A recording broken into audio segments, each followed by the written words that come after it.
Okay. On behalf of Elephant Artist Relief Society, also known as EAR, and the EAR leadership team, I'd like to officially welcome you to tonight's Umbrella Talk. My name is Marianne Elder. I'm EAR's administrative manager, and I'm a member of the programming committee. For tonight's Umbrella Talk, we welcome sculpture technician Karen Begg. But first, I'd like to begin tonight's event in the spirit of respect, reciprocity, and truth by honoring and acknowledging Mohkinstsis and the traditional Treaty 7 territory and oral practices of the Blackfoot Confederacy, including the Siksika, Kainai, Piikani, as well as the Ihaha, Nakota, and Tsuut'ina nations.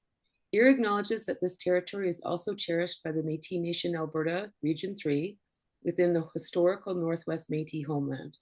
We celebrate all nations, Indigenous and non, who honor this land. We are grateful to engage in an honest and eager process of reconciliation. We are all treaty people. Tonight's event is part of EAR's ongoing series called Umbrella Talks, which offer presentations for artists of all disciplines. And first, just a little bit about EAR in case you're new to us. Elephant Artist Relief Society is a registered charity that provides practical resources to artists of all disciplines, primarily in the Calgary and surrounding areas. However, a lot of our programming is available, like you are joining us right now on Zoom. And we are here to help sustain the well-being and livelihood of artists. This year, EAR celebrates 18 years of service to the arts community. EAR provides emergency financial relief funding to artists who are experiencing a medical or financial crisis, professional development workshops such as this one, a twice monthly online artist meetup group on Facebook called Studio E, a wide variety of community resource information on Facebook and on our website, and access to group health insurance benefits. As a charitable organization, we rely on grants, but also largely on donors, memberships, and fundraising to do much of what we do. You can help us by raising awareness about EAR, sharing our socials, telling your friends, and if you can, consider becoming a member or donating online. 100% of every donation is allocated to providing emergency relief for artists in times of need. So there's just a couple last bits of housekeeping. Throughout the presentation, we ask that you keep your mics on mute and your video off so there's minimal background interference. Please feel free to use the chat function to write your questions as they come up, and we will answer them in the Q&A portion of the evening. There will be that Q&A at the end of the presentation, and when we get there, we'll drop a link in the chat to a feedback form for you to fill out. And we really appreciate any time you can devote to filling out that questionnaire, because your feedback helps us plan future programming that's responsive to what you want and need. During the Q&A portion, we'll address as many of your questions as we can until we end tonight at 9 p.m. So now I would like to introduce Karen Begg.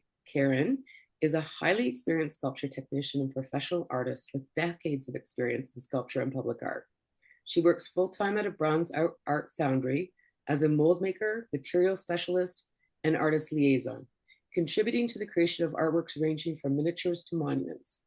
Karen contributes her expertise to more than 200 public art projects across North America, a trusted collaborator for artists and institutions alike. Her specialized skills in material processes and large-scale sculpture production are matched by a deep understanding of casting techniques, reproduction, and structural solutions for public installations. Passionate about knowledge sharing, a dedicated mentor for emerging and established artists, and committed to helping others navigate the complexities of sculpture, whether they're casting their first piece or tackling their largest commission to date. Her approachable teaching style and wealth of experience offer creatives the tools and confidence to bring their visions to life. Thank you, Karen. Thank you. I'm excited to be here. I have a whole presentation for you all. I look forward to hearing your questions. I'll do my best to answer them. I'll also give you my contact information at the end of this in case there's any follow-up questions or things we don't get covered tonight. I'd like to say thanks again to EAR for hosting tonight. I'm excited and I've got a full presentation, so I'm just going to jump right in. Again, my name is Karen Begg. I'm a sculpture technician. I've been working in sculpture most of my life. My parents are sculptors. Both my mom and my dad, my grandfather, my grandmother was a painter. My whole life has circled around the arts. The piece that you see here is cast in bronze. During the day, I do work for a bronze foundry. I've grown up in the arts. I've had a very special skill set. I was raised as an only child, and to keep me busy in the foundry, I was often given a multitude of tasks, whether it be welding, uh, bits of welding rod together to make a full length, or working in plaster. I kind of got my start when I was young for show and tell. I did some body casting of my teacher's hand because I didn't have much else to bring to show and tell. And I realized I had a very special skill set. The advantage of being raised among sculptors is you can model for your folks. And when my dad did this sculpture, bless him, he made me 5'6" and a little slimmer and curvier. So it's always been fun to have sculptor parents. This is the finished work. It also brings to mind that when we get down to transportation and display of your work, how the frame, she was meant to be installed on a rock wall, but to show it before installation, we built a steel frame to hold her upright. When you get into sculpture, it's up to you what you'd like to work in. Water-based clay, oil-based clays, wax-based clays, they all have very different properties. Wax-based clays are really great because they react to temperature. So if you need it to be softer because it's wax-based, you can warm it up and it's much more malleable. If you need it to hold more finer details, you could put it in the fridge. It doesn't matter if you're working in plaster of Paris or Bondo, resin, find a medium that you're comfortable working in. The basis of most sculpture, you need to find a good armature or build one yourself. It could be made of solid aluminum wire. It could be welded steel. This one here, I'm going to try to show these works all the way through the process. So these ones here are welded steel. You can see at the bottom of this one here, it's made of wood. So it's really anything to give you support on the inside. Once you've got that armature, that support, then you might want to cover it with foam to give it some body to cut down on more precious materials like the clay. This one here was a horse and rider, and we'll follow it almost all the way through this process. Once you've got the foam, you can start to carve it down to give it a basic shape, just to build up the body and the bulk of the work. You'll notice on the little side of the picture there, you'll see what we call a maquette. We often work from a maquette for public art.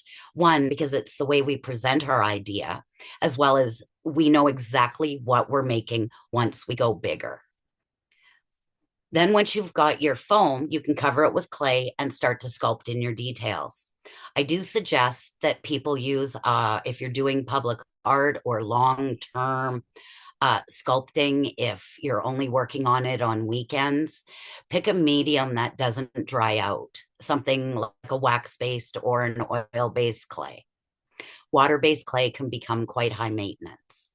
So once you've covered your armature with foam, you start to sculpt in your details. This one here, you can see the maquette model on the left and the bigger model. You can see that because it's oversized, we needed to fabricate his hammer out of wood. And in the background, you can see some of our enlarging calipers. We use those to take the measurement off the small one and adjust it proportionally for the larger one. Once you've got your armature and you're doing your sculpting, you got to think about the practicalities of it.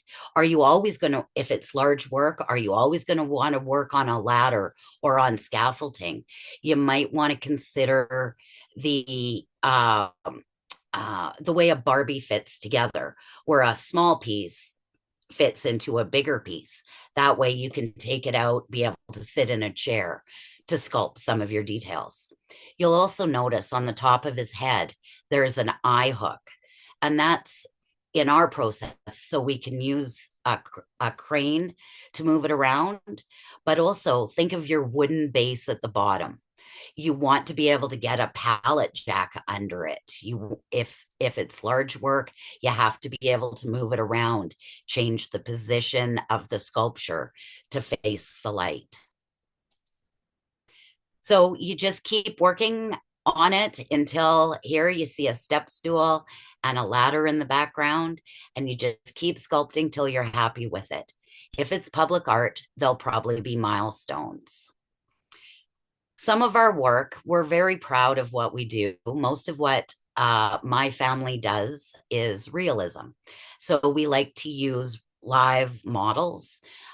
If we're working on animals, we'll often go to them where they're more comfortable in their own environment than if they come in the car, and our shop has different smells. It's a different environment. So we often go to the animals where they are. We like our work to be realistic. Sometimes we make it quite realistic, but that's also how we know it's successful. The next step we're going to get into is the mold making. And if you have questions about sculpting, please don't be shy, put them in the chat, and we can go back and review some additional materials. Once we get into the mold making, this is your avenue for being able to make productions. So if it's sculpture, you might be doing limited edition bronzes. Your rubber mold is crucial to be able to reproduce your work. You can see with this sculpture, the one on the left is made of stone, and artists spend hours and hours creating fine day. His work is cast into bronze, and we do very small edition runs of only 3.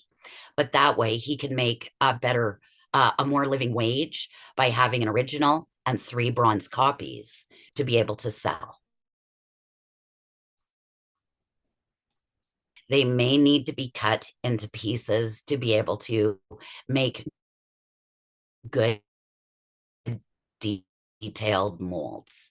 So this one here, you can see the head on the right, and we're removing part of the chest.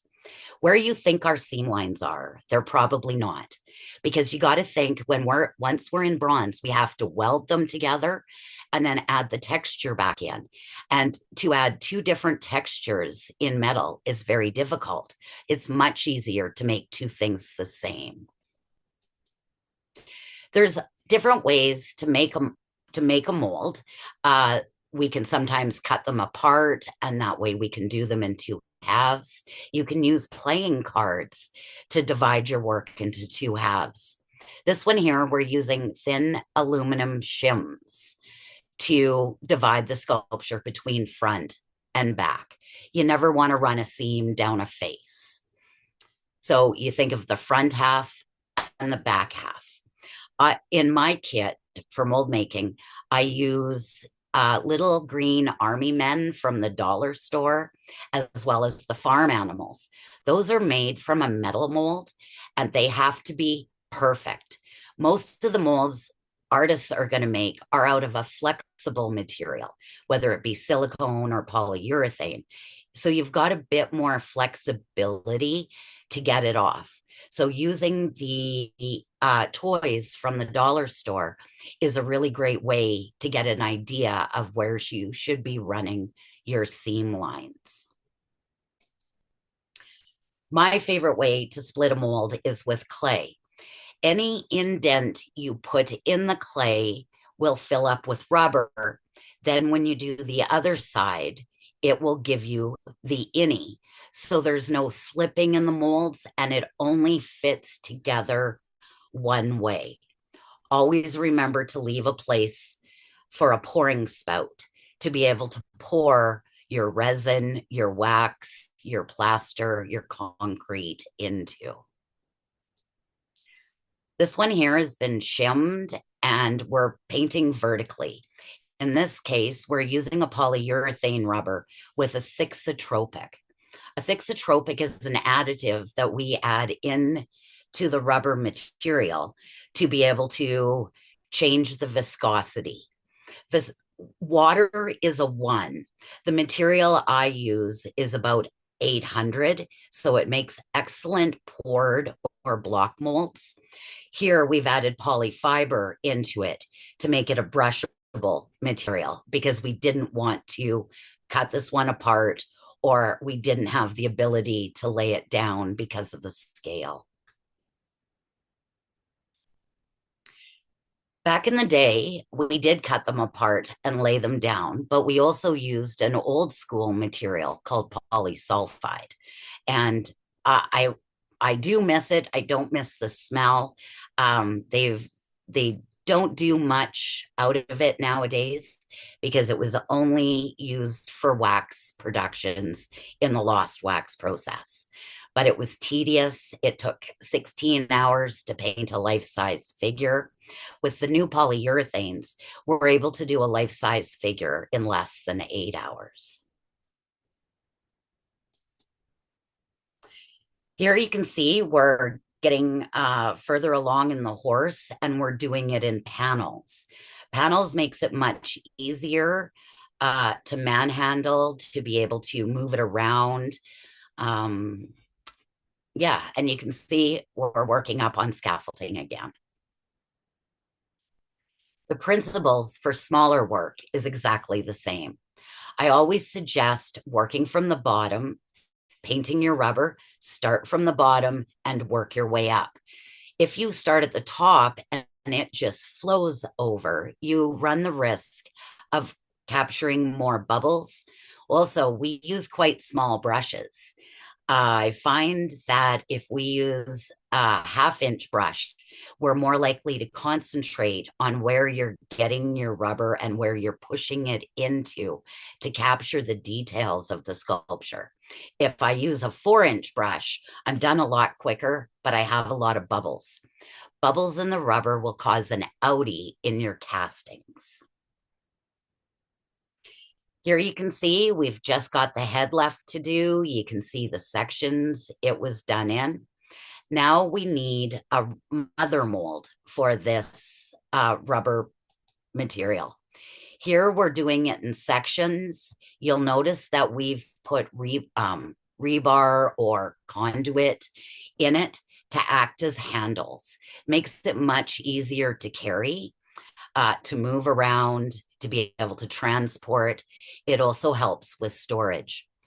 All our plaster, and the reason we use plaster is because we can soak plaster and wax doesn't stick to it. So doing lost wax additions, we don't have a cumulative wax building up. Now we're getting into advanced mold making 101. Here you can see we've added what we call plaster shims, and they're plaster that fills in the cracks and crevices that are too deep that would cause hangups on a mother mold. Then we apply a release agent to these smaller pieces of plaster to go ahead and do the whole plaster. That way, the whole mother mold comes off, and then you can carefully remove the shims and then peel back your rubber. You can see how big it was and how much plaster we used, and we put handles and everything. Also think about if you need to attach the two halves. Always leave enough of a border that you could drill it and run a bolt through it. This one here, you can see we did the legs separately, but this is the horse and rider from earlier. It can be quite a messy job. We choose to use plaster over fiberglass, except sometimes I do wish we used a fiberglass resin because it cuts down on the weight. Plaster does dry and become lighter with time. This one here is a block mold. So it's a mold that has just been poured. You always pour and let it self level. The higher you pour from, the thinner the stream, the thinner the stream, the smaller the bubbles. This one here is done with a wooden mother mold. Now we're going to take it all apart. You need to take off the plaster or the mother mold and peel back the rubber so you can remove the original clay. Make sure you've got space to put all your pieces that get taken off. It can be quite a large process. Now we've cast a wax into a flexible rubber mold. You can see the rubber mold is quite flexible and looks a little distorted just because the mother mold has been taken away. The wax copy has been added, has been first of all painted wax and then poured. You need a thickness that you can cast in bronze, and we're usually looking at about 3/8 of an inch, 1/4 inch. So most good bronzes are hollow. Here's another example of a horse coming from a rubber mold. In the background, you can see some of the storage of other rubber molds. Again, a hollow wax pattern of the original. And again, notice the seam lines. You would think we would have cut it apart at the belt, but we chose to go through her thigh, which sounds odd in any other industries. Once the wax has been touched up, we have to add a spruing or gating system to it. And that will allow for the wax to drain out and then later for the bronze to run in. If the rubber was done in 2 halves, there is a seam to be removed, but you still have the artist's original to refer back to. Once the spruing system has been added to it, and you can see here, it consists of a wax paper cup and wax cords of wax. Now we're dipping it in a liquid ceramic. The liquid ceramic is very fine. It picks up many details. We dip the pieces typically about 10 or 12 times, and we cover the coats with sand to give it some extra strength and make it a little bit more solid. So here you can see we're dipping the horse head in the ceramic shell. This one here has been dipped several times, and you can see a different way of spruing it as well. So we'll be dipping it, covering it with sand. Once it dries, we dip it again and again. Now it gets exciting. Now we're going to melt the wax out. The process that bronzes are made is called lost wax. It's also how jewelry is done. So they make a wax pattern. They put a ceramic on the inside and on the outside. They melt the wax out, and eventually we'll pour the bronze in. So here we're starting to melt the wax out. This is a picture of our furnace doing some of the feathers. You'll notice the containers at the bottom where we catch the wax, clean it, and reuse it. I can actually fit a 6-foot figure in here, except we usually do our life-size figures in pieces. Our wax is petroleum based as opposed to a candle wax or a beeswax. And the reason we use a petroleum based wax is when you melt a candle, you don't get that much wax back. Same as beeswax. Our petroleum wax, we melt it and we get it back. It doesn't evaporate like candle wax. Once the wax is melted out, we pour the bronze in. The bronze, the sole purpose of those paper cups was to form a funnel for us. So we're pouring into that funnel and it's draining into the whole piece. Casting, I've seen it 1,000 times, more than 1,000, and it's my favorite part of the process. You can see we often pour more than one piece at a time. And you can see the holes in the cups where the air vents out.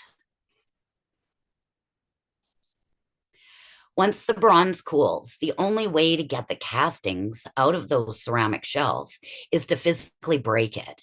And here you can see we've broken off the ceramic shell. You can see the bronze cup, the bronze sprues, and of course, the bronze boots. The castings come out very good. There's a bit of work that needs to be done to cut off the sprues that helped the materials bend. Once we've got all the components in bronze, it might be 3 or 6 months of welding and grinding. This picture, you can see we've welded the head to the shoulders, and now we're adding the shoulders to the body. I like this picture. This is one of my favorites. I don't know if I scroll in, if it makes it bigger for everybody else. But here you can see our seam lines. You can see where the arm is missing the hand and the axe. You can see the seams in the thighs and at the ankles. We'll weld and grind those until they look natural. Once the piece is completed, here you can see there's no seam lines. We've added reins. In bronze, we've fabricated the metal, in this case, rather than cast it. Now with heat on the surface of the metal to get your different colors. We start with the base coat of ferric nitrate. Then we go over it once it's cool with sulfurated potash. And if I wanted it to be green, we would use cupric nitrate. We prefer a more traditional patina for outdoor work. It just has that longevity. Silver nitrate is also a very good, durable outdoor patina for metals. Here you can see we're using heat, we're applying ferric. So unlike mold making that we start from the bottom and work up, with patina, we start at the top and work down. You'll notice that we've put a piece of cardboard over the base. It's so when we drip, we're not making the base darker and darker and darker. Once your piece is finished, it needs to be waxed and polished, and you need to start thinking about transportation. How are you going to move your sculptures once they're done?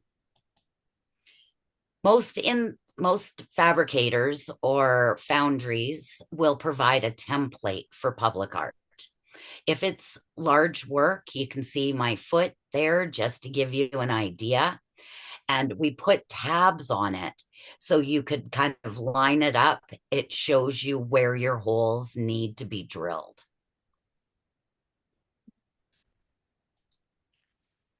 Then you get to installation, which if you follow me on social media, I post all our installation days. It is by far the most rewarding day of the year, even more so than unveiling, I think. Here you can see the posts in the bottom. You always want to install sculpture, whether it's miniature to monumental, with more than one post. If you only put one, it could spin. If you put two, it can't twist.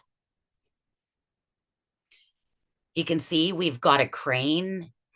Also think about the logistics of where your sculpture, if it's public art, might go. Do you need a permit to close a road? How far is the reach that the crane needs to go? There's all sorts of things to think about as you move forward when it comes to installation. There's people that can help you, there's teams, but always remember safety first and protect your sculpture. I see so many people installing public art that just put a strap around the bronze. We do prefer to put a packing blanket so it doesn't damage the patina. This one here has been finished. You kind of followed the process right from start to finish. This one here is there's two copies because remember, once you've got those rubber molds, it's much easier to make copies. So the first one went to the legislature in Edmonton. Donald Smith was responsible not only for the pounding of the last spike, but also our a lot of our roads as well as the railway. So this one here has had several coats of wax and been polished. They'll really get no more love once they're on site than they got when you make them. So you want to put a good protective outdoor coating in case, unfortunately, they do get vandalized, dust, pollen, rain. You really want to keep these things in mind. A little maintenance goes a long ways. You wouldn't go 5 years and not wash your car. I truly believe one of the reasons we've been so successful is our team at Studio West. We've been very fortunate to have some wonderful employees that are dedicated to working in the arts, to seeing your projects through from start to finish. This is the airman that we did. He ended up in Brandon, Manitoba. Parts of it were fabricated, the straps, and again, it was laid down in the back of a truck and transported to Manitoba. I'm going to stop screen sharing now.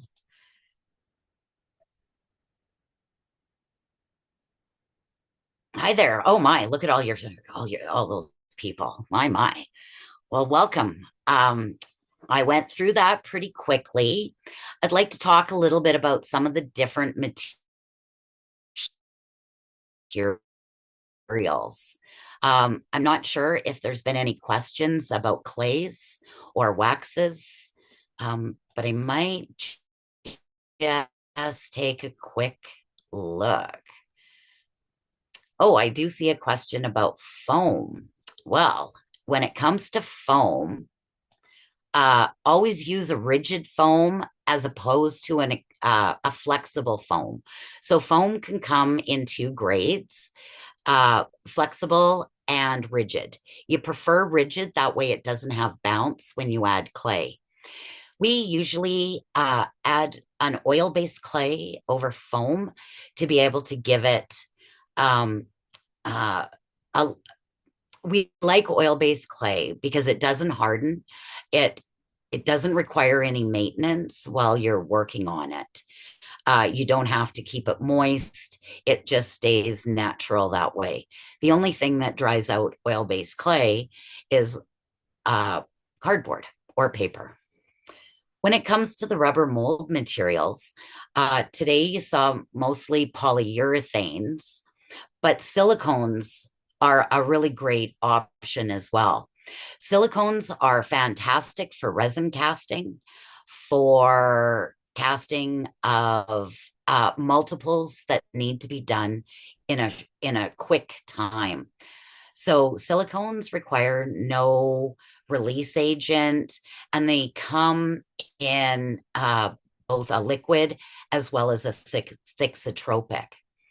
And if you get into body casting, there's silicones that are safe for body, as well as alginates can also be used for body casting as well. And for some folks will remember when they used to make molds at the dentist with your teeth.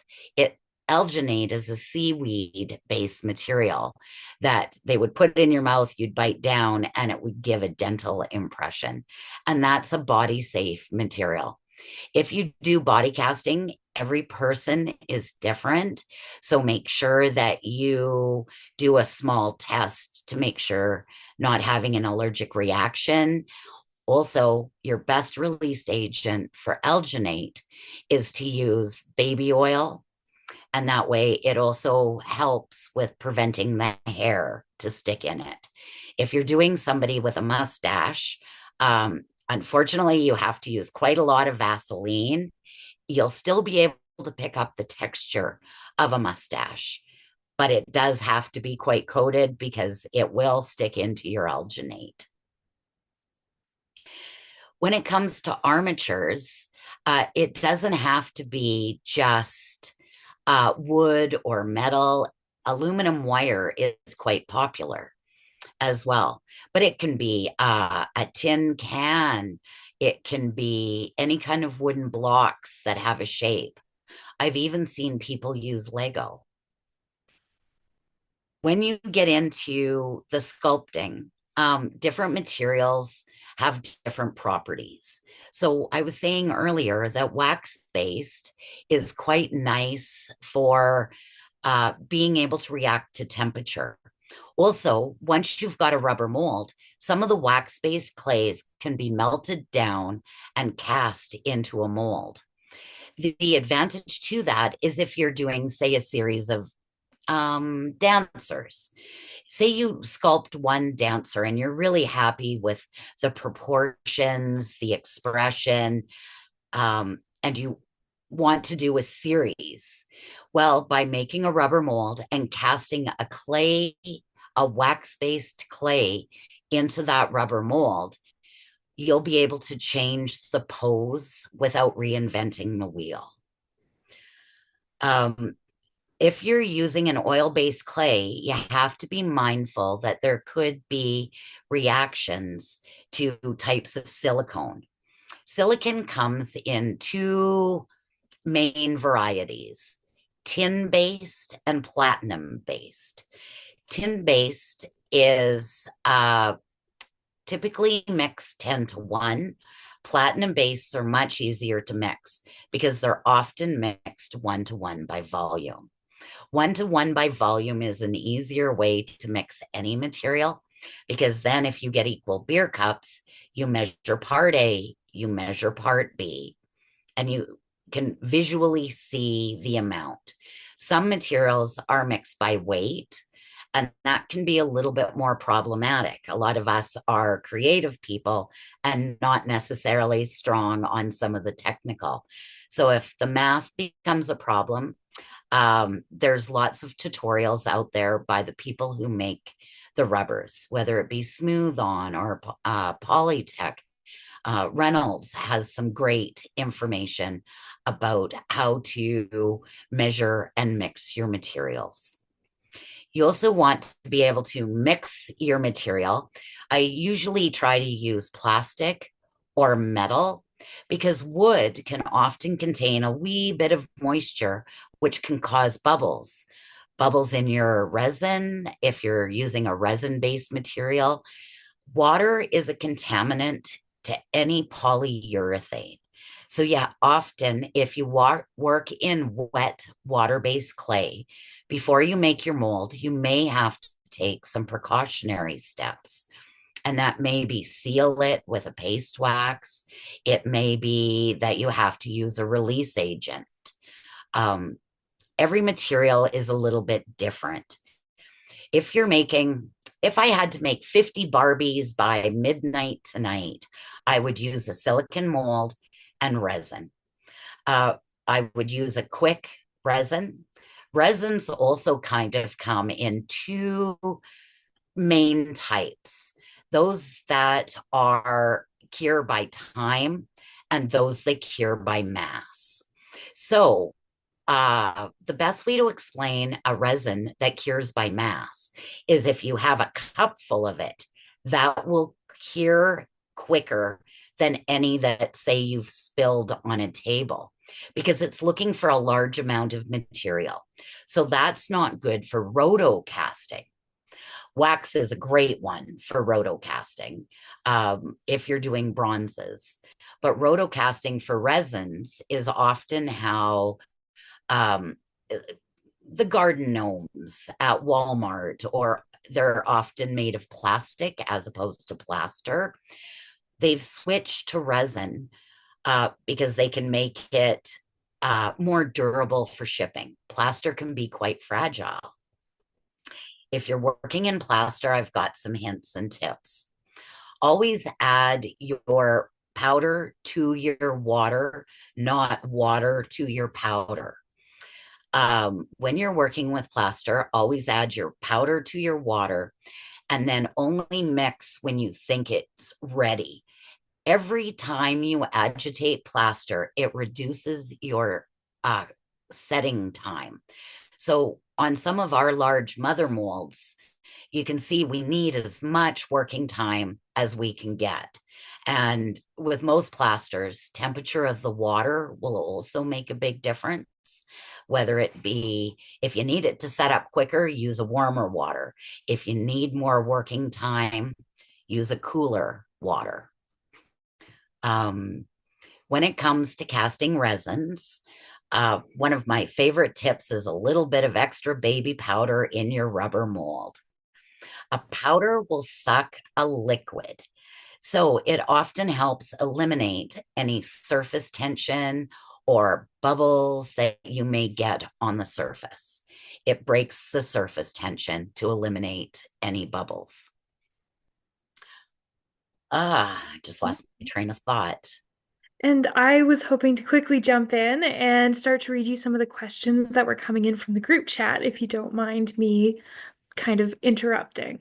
Perfect. Awesome. So we have a couple questions right off the bat, which the first one is, what product would you recommend for painting on fiberglass? Ooh, okay. Painting on fiberglass. Adhesion is going to be something that you want. A lot of things won't stick to fiberglass. Um, some of the fusion paints, they're an aerosol, they're commonly available, um, will stick, or use a good primer. My experience with fiberglass is you can often use a good automotive primer to prepare the fiberglass or the resin for painting. A lot of times, if you've used a release agent, that will affect how your paint will adhere to a fiberglass. If you're using regular resin, there's several tips. None of them are fabulous. You can use oven cleaner, wear gloves. Always wear gloves, safety first, always. But you can use oven cleaner and a brush to try to remove the release agent. There's two types of release agents. There's wax-based and silicone oil. If you're working in silicone, you want to use a wax-based product. Silicones bond to silicones. So you want to use a wax-based so they don't adhere. Some of the fusion paints, to go back to fiberglass, some of the fusion paints are really good. They do stick to fiberglass. They also stick to some of the older plasters. Some of the older plastics, like the old lawn chairs, paint wouldn't stick to them. And the problem is the first generation, the early plastics, the early resins, they couldn't stop the catalyst from catalyzing. So even when we started using plastic in water bottles, you remember people would talk about the leaching. Well, that was the problem. We didn't know enough about plastics to stop the catalyzation of part A and part B. So it would continue to catalyze and often emitted an oil, which made old school plastics very hard to paint. They've managed to work that out with most resins and a lot of quality fiberglass products. Some of the Bondo products are very good as well. But I would go for a fusion paint, or look at a paint that is possibly suggested by the manufacturer, or if it's a resin, a good primer can really save you a lot of time. Wonderful. And this also leads into her next question, which was which plaster would you recommend on foam? So if you had a foam base, then you were putting plaster on it, then you were painting, and then Bondo, which would you recommend? Which plaster? Okay, with I'm a big supporter of pottery, number one. Hydrocal is very good as well. Like I can't really speak to a particular brand name. USG makes some really great products, but I can give you lots of hints for working with plaster. If you need your plaster to be stronger, Well Bond glue. Yes, it's a brand name. Well Bond glue mixed with your water, 50-50. You can go more, you can go less.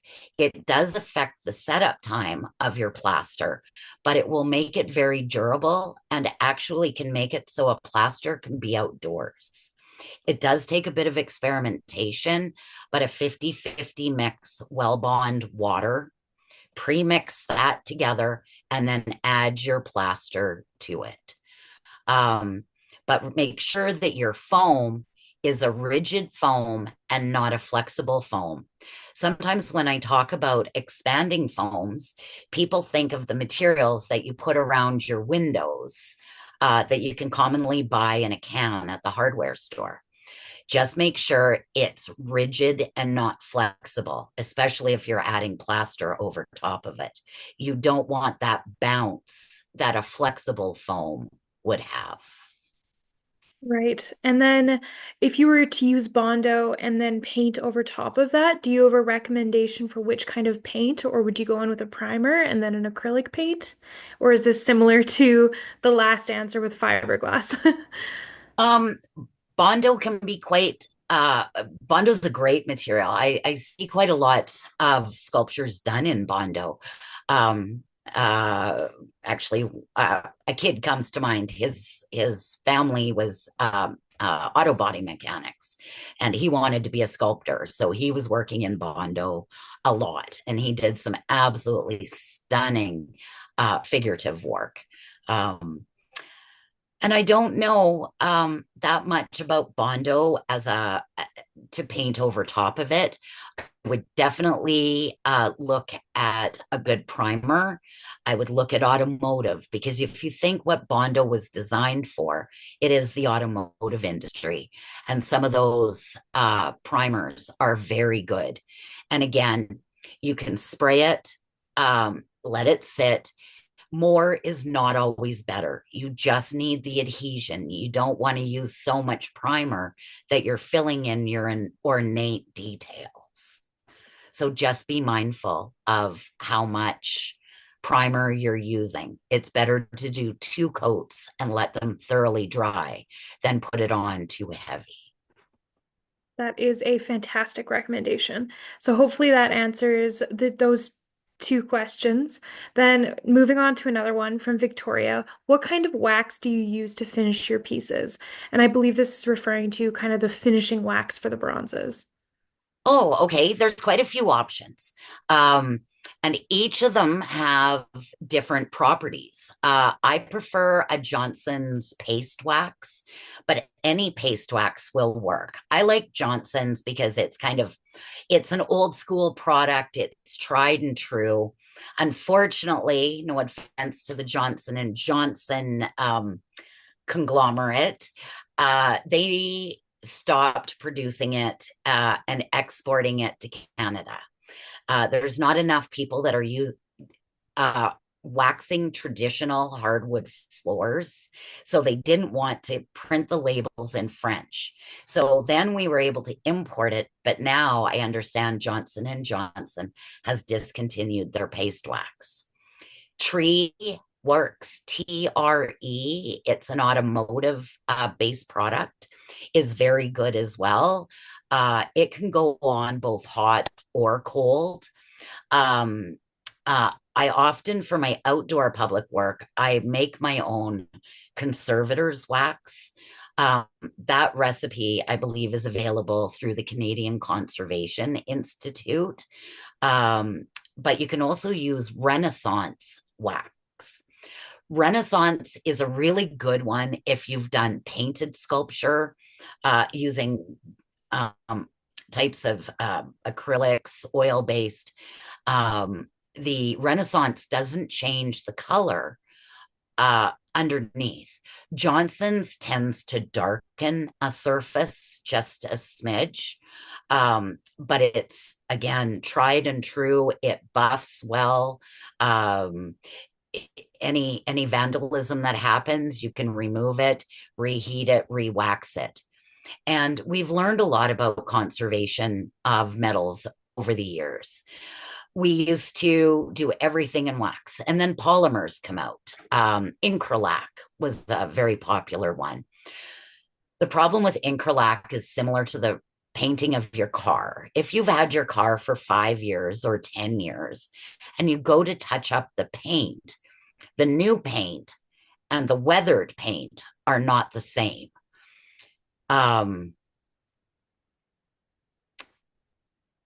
Lost my train of thought again. Sorry, folks.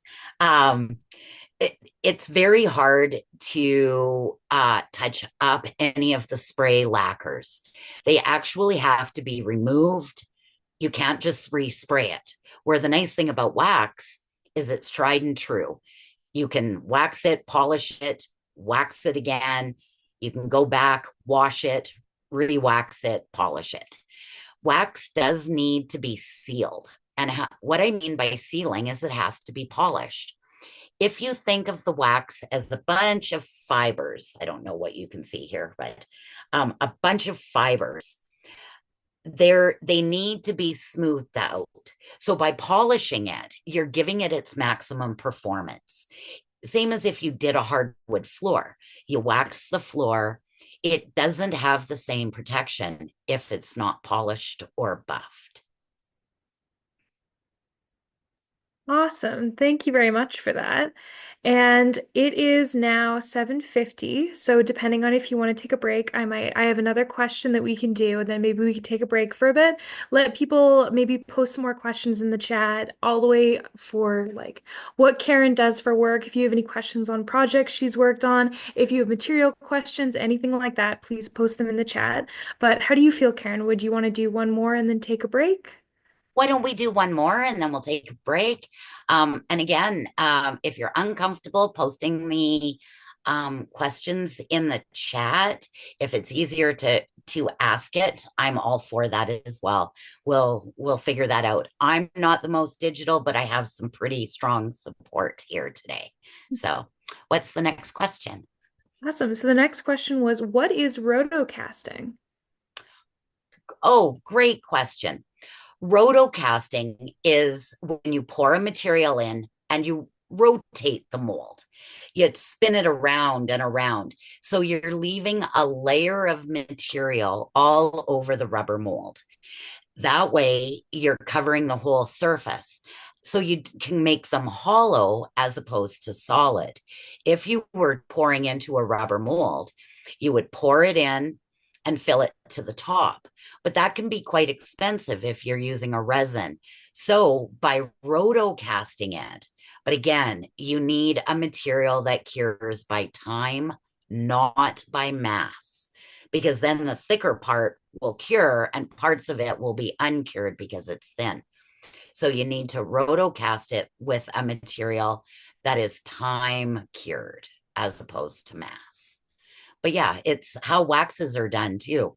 We pour a wax into the rubber molds, we slosh it around, and we pour it out. And as it cools, we pour it again to start to build up a thickness. It's almost the same way that chocolate Easter eggs are made too. Is that a similar technique to what you would see with a lot of plaster casting, where you have kind of that hollow interior? Yes. Yes. Interesting. Huh, I didn't know that. That was really cool. Yes. Awesome. And you answered that super quickly. So I want to throw one more question out to you. Also, just as a repeat from the very first question, would you mind repeating the name of the Bondo you used or know of? Oh, uh Oh, Sorry, it might be a niche question, and we can always answer that in the chat later. yeah, I said it earlier and now I can't think what it's called. Give me a minute. I will think of it. But it is available at most we're talking the paint for Bondo. Yes, I For believe so. okay, for the resins and that sort of thing. Yeah, Was it Fusion? Fusion. Thank you. Oh, Fusion. perfect. Yes. And there's Fusion and there's Fusion Ultra. But sometimes a light sand, also another way to get some of your materials to bond is wipe it over with acetone. The cheapest way to buy acetone is old school nail polish remover. The pure acetone, they do make nail polish remover nowadays that doesn't have acetone, and it doesn't work very well. At least not for my experience in the arts. I'm sure for nail polish remover, it works just fine. But you want one with an acetone. Acetone is a great cleaner as well. If you've torn a rubber mold, my first advice is stop touching it. As soon as it tears, everybody wants to touch it. The oils from your fingers will leave a residue and make it so it's harder to repair. So if you tear a rubber, stop touching it. Wipe it over with acetone and mix up fresh material. And you should be able to repair a rubber mold that way as well. Because remember, silicon wants to bond to silicon. Polyurethane also wants to act as an adhesive. That's also something that you can look at for any paints on certain resin pieces. A polyurethane based paint a urethane based paint will often have very good adhesion. Water based, also for tinting resin, you want to use something that is not water soluble nor water based, because that means it's a water based. If it's water soluble, you can wash it away with salt, with soap and water. That isn't a good one for resin, because remember, resin reacts to water. So that moisture in that type of paint. But you can use oil based paints. You can use one of my favorites is Timac, the little model paints. They came in a little square container, and just a couple of drops in your resin will tint it. Plus, there's different types of resin, but maybe we'll cover those after the break. Super. Thank you so much for answering those questions. So we'll just do maybe a 5-minute break so that way people have a chance to write down any questions, and then we'll come back and I can see some great questions rolling in. So that will be really fun to answer. Great. Thank you very much. And I'll see you all in a few minutes. Awesome. And if you can, please take the time to fill out the feedback form that we've posted in the chat. That's great, Karen. Great. Thank you.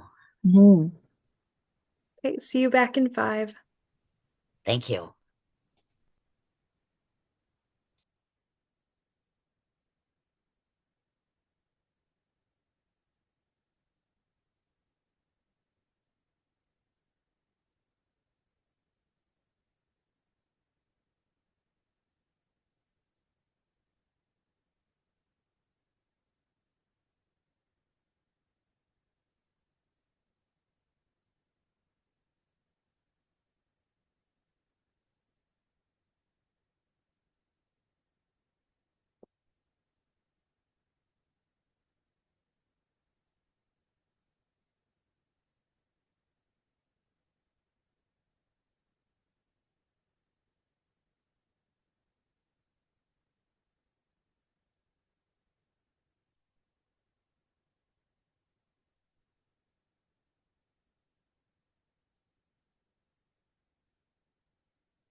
Hi, welcome back. I believe it's been 5 minutes.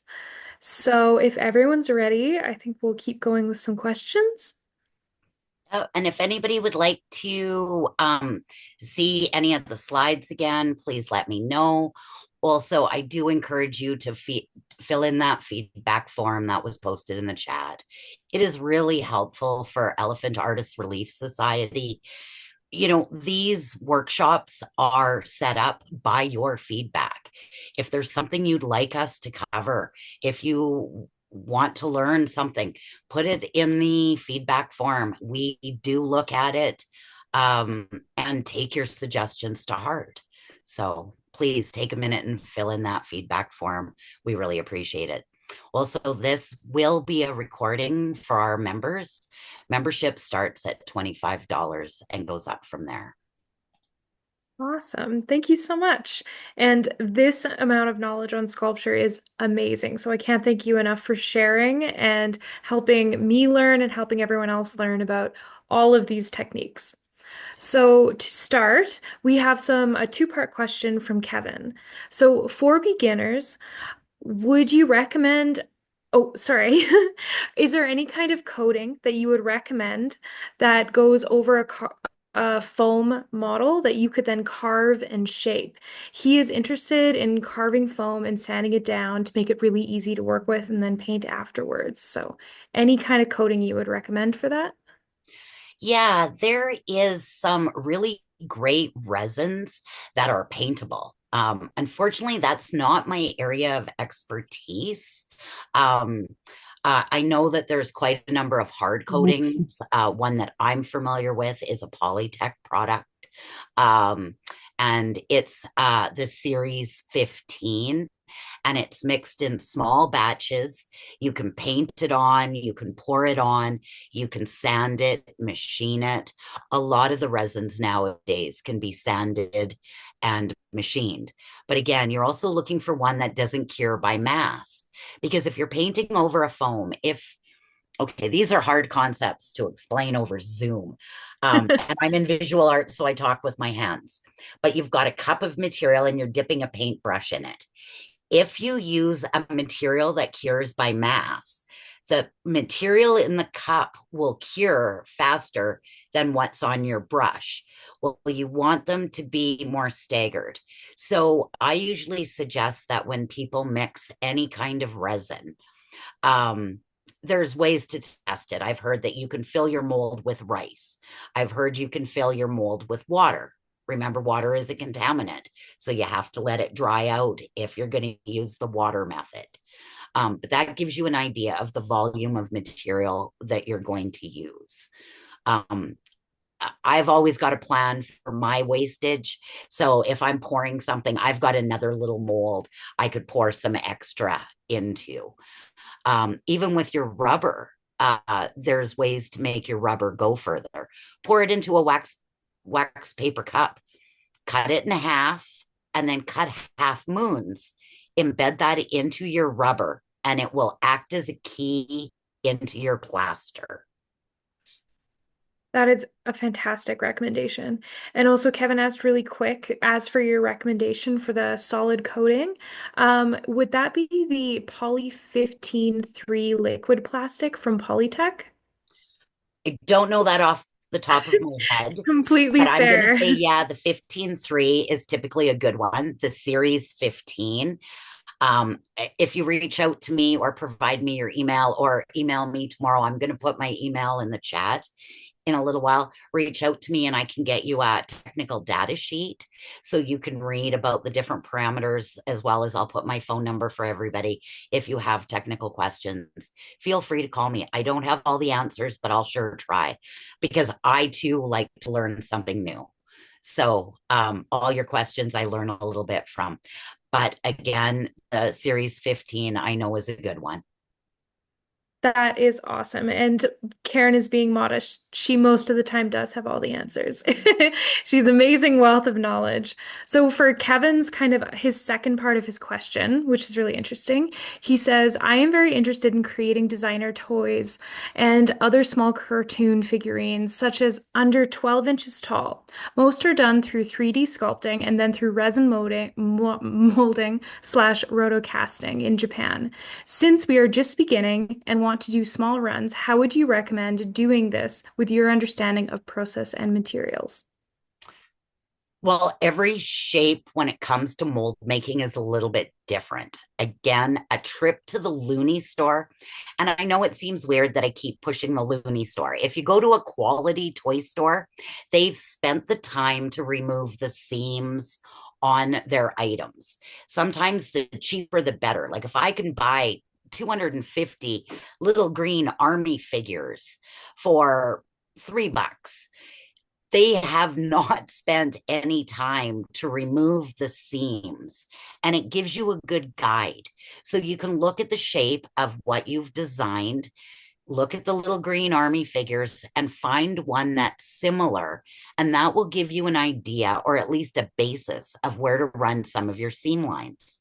Also, some of the toys are manufactured with what they call an in mold paint. I don't have a supplier for in mold paints, and I haven't had a chance to do much experimentation. But it used to be a paint that you painted in an open rubber mold. And then when you cast into it, it already had, you know, Mickey had black ears and a blue shirt and red pants. And that was done at the mold stage before you cast your resin. Um, yeah, great idea. The toy market is just booming. I wish you nothing but luck and success. And again, I'll take a few minutes and post my contact information in the chat.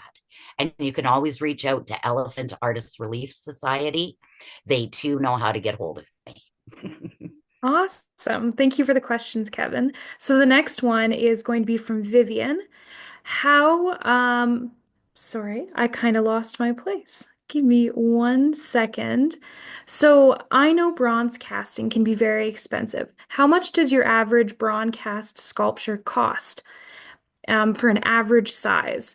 And do you ever source bronze, maybe not from your own sculptures, but from really old ones that are near retiring that can be replaced or reused for new sculptures?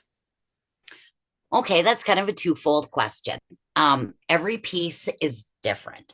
For example, right now at our foundry, a life-size head and bust is anywhere between $3,500 and about $4,000. The first one is most expensive because that includes your cost of your rubber mold as well as your first casting. So the mold is always the property of the artist.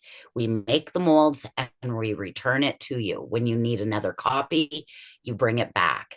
Meanwhile, that mold can be used for other things. If you want to cast your own wax, you can use a suitable release agent and cast a resin. You can cast plaster. For those that haven't worked in plaster, a great tip, the best release agent for plaster is dish soap. I prefer Sunlight. I swear I could do commercials for them. Also, if you get rubber on your hands, which you should always wear gloves, safety first, but Sunlight dish soap is an excellent grease remover. Awesome. Thank you. The second part of that question, I have not melted down any old sculptures. Typically, most sculptures are limited edition and have some value to them depending on the artist. Not all. It's a different market right now. But yes, even some of the bigger monuments that have been more controversial, that have been toppled, will probably not be melted down, not necessarily by anybody reputable. We are seeing a lot of vandalism of bronze plaques out there. So now lots of sign people are making them in aluminum that doesn't have the value. Hmm. That's interesting. And it's such a shame to have that level of vandalism for bronze. And there's as time goes by, either there'll be places that are set up to cover that type of history. You it's an evolving landscape out there in the world right now. I don't think any of us know for sure what's going to happen, but typically, I don't buy used metal, cycled metal, because it's an alloy, um, not like it's copper. Silicone gives it strength. We do a lot of public art, so we have quite a high silicon content in ours, as well as zinc. And zinc helps with fluidity when it's molten. My material, my bronze is classed as 13B, which is also Italian statuary. Lots of people are using Evidure now, which is a different type of bronze. It has a very high copper content, and it's kind of a newer bronze. It has very high copper content, less silicon, as well as naval bronze, because remember, bronze doesn't rust. So it's used for boat anchors and boats frames and boat parts. I don't know much about boats. I Wonderful. hope that answered your question. Yeah, that's really interesting to hear that you wouldn't melt down a recycled bronze. It makes sense when you put it like that, though. So the next question is from Deborah. She asks, you mentioned about Wellbound being mixed into water at 50-50. Can that make plaster waterproof? Have you had much success with this? I love plaster and only create sculptures for indoors, but it would be great to have sculptures outdoors. It's not a forever option. Like, it's not going to have the durability. It's not going to last as long as, for example, bronze, but it certainly does increase its length, as well as now boat, but GFRC, glass reinforced concrete. Um, you can buy it by the bag and then just mix it according to the instructions, and it can come in quite fine. Well, you're also starting to see hydro stones that are a powder and an additive. The additive is so much like a well bond glue. Do a bit of experimentation. The biggest thing is it does increase the setup time. So, like with my plasters, I'm used to being able to demold them after 30 minutes. When I mix well bond into it, it takes longer. But to be honest, I have pretty good technique, and I've got a Mayan calendar, Mayan calendar outside of my yard that has been there for 6 years, and it's plaster and well bond, a little bit more than the 50-50 mix. Hmm, interesting. It's such a good idea to put well bond into it, but understandable that over time it just wouldn't work. Do you find that does plaster have a level of absorption when it comes to water and being outside that the expansion with like temperature and air alone would cause it to be an issue sitting outside? It certainly can. Okay, here's a hard concept to explain. It works in all sorts of fields. Concrete is the biggest one.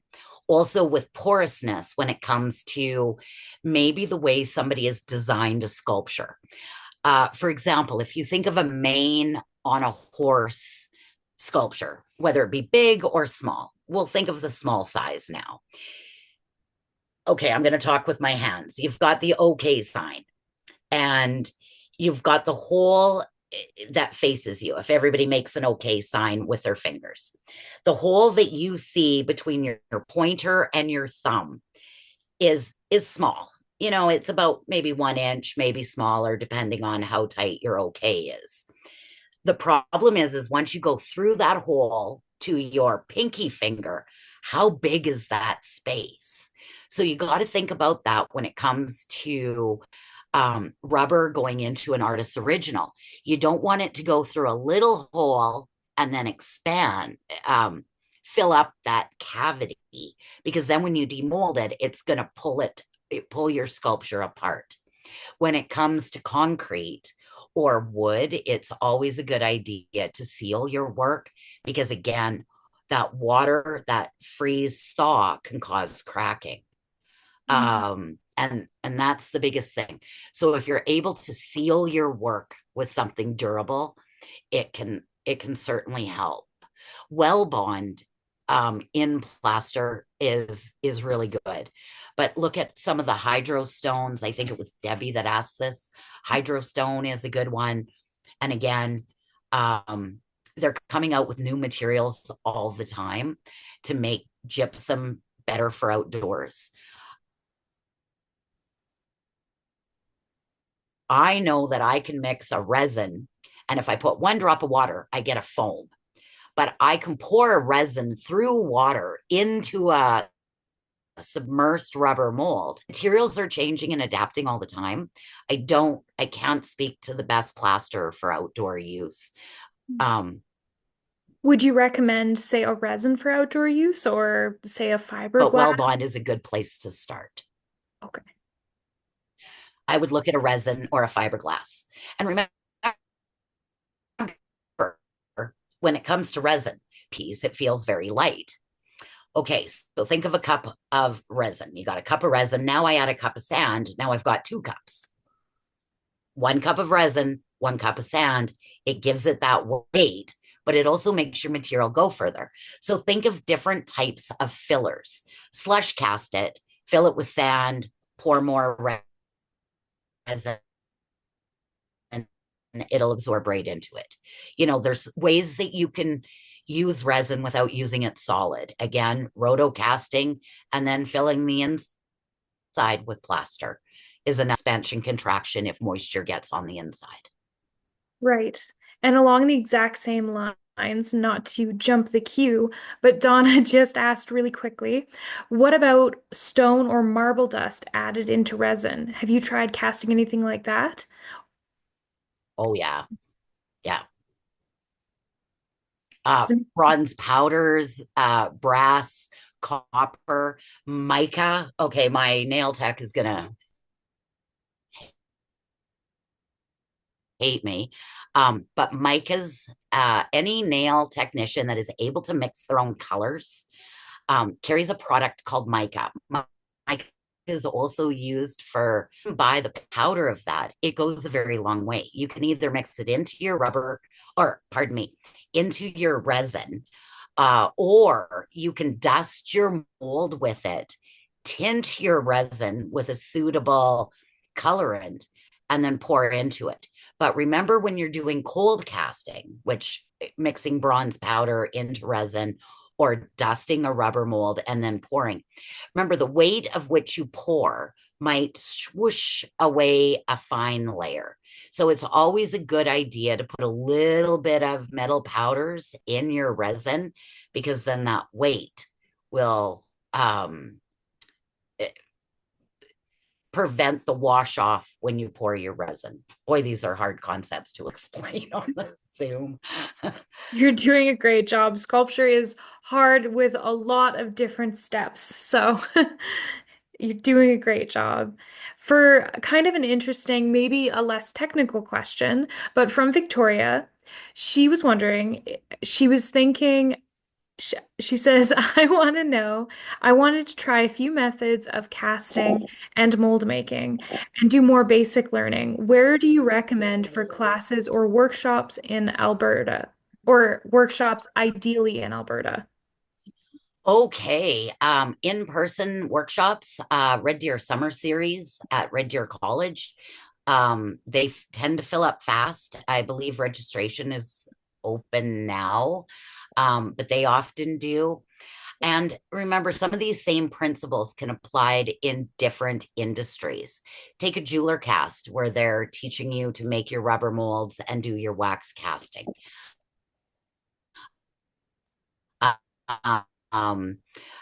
Any of the material suppliers. Okay. During COVID, People stayed at home and took up craft projects and video. I'm pretty anti YouTube at this point. But if you go to some of the material suppliers, Polytech, Sinair, Reynolds, Smooth On, they look in their tutorial sections. They'll have really great hips and tips videos. What you got to worry about when you watch a YouTube video, not anybody who's a creator on YouTube, I mean no ill will.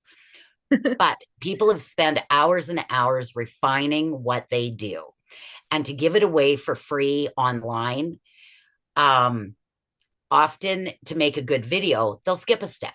Maybe you didn't see them spray the release agent. Maybe you didn't see that the material was mixed by weight. But the material suppliers want to get your business. They want to give you good, solid, practical information, because if you have a successful project, it will lead to another project. You know, if you get frustrated and quit, that's of no benefit. Where if it works, you'll come up with a new design, a new project, a new idea. So they give you very practical information. But the Red Deer Summer Series, AU Arts, I'm sure, has some classes. Yeah. Even the Sculptors Association of Alberta runs workshops. So plug for Alberta sculptors. Yay. That's wonderful. Thank you. And then this is a really fun one. From Alice, what was your most challenging sculpture, and can you show us any pictures of it? Oh, my idea of challenging time restraints. To be honest, I would say for anybody who's worked with us, time restraints. For example, we do a lot of commemorative work, 100th anniversary monuments. Just last June, we were very fortunate to be awarded the 80th anniversary of D-Day to represent all Canadians. You know, they've known for 80 or 100 years that these anniversaries are coming.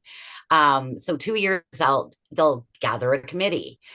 The committee will decide how they're going to want to go about it. Meanwhile, 3 months have passed. If you've ever tried to get a committee together, you know what I'm talking about.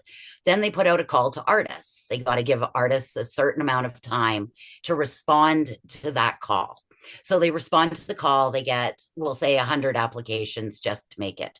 Then they shortlist them. Remember, the 100th anniversary date has not changed. Now they have to pick an artist, then they need to shortlist them, then they need to figure out which proposal they want. And all this, that end due date has not changed. So all the parameters, now they've picked a sculptor. How long is it going to take the sculptor to sculpt it? Then how long is it going to take a fabricator or take you to get it made? Then it's got to be shipped. It's got to be installed.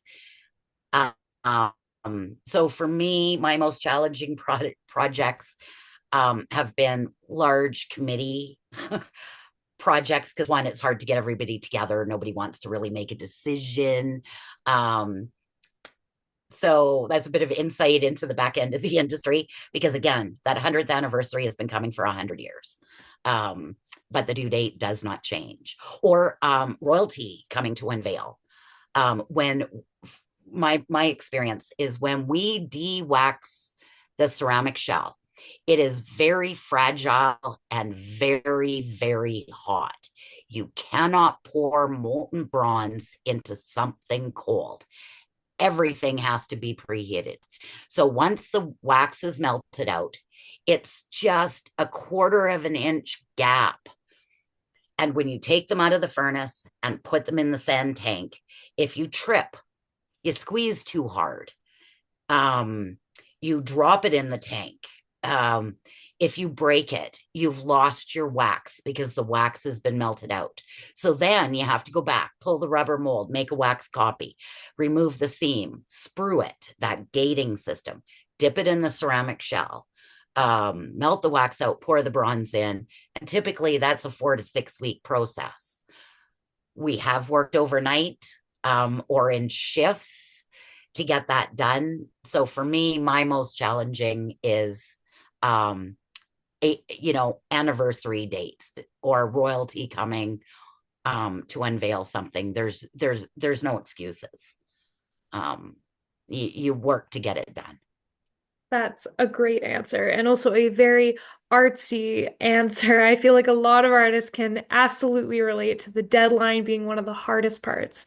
Have you had a project that has been physically challenging or say hard to mold make, very complex?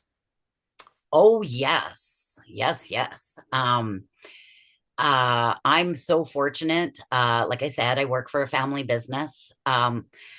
We really do kind of feel like a team. We bounce around some ideas about the best way to go about it. Again, if it's really complicated, we'll break out our kit. But for beginning artists, my best suggestion, say you sculpt three horses looking over a fence. Don't think of that as one project. Think of each individual horse, because a horse can be done in two halves, right? The fence can be done separate.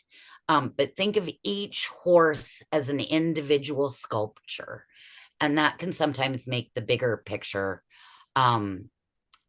easier.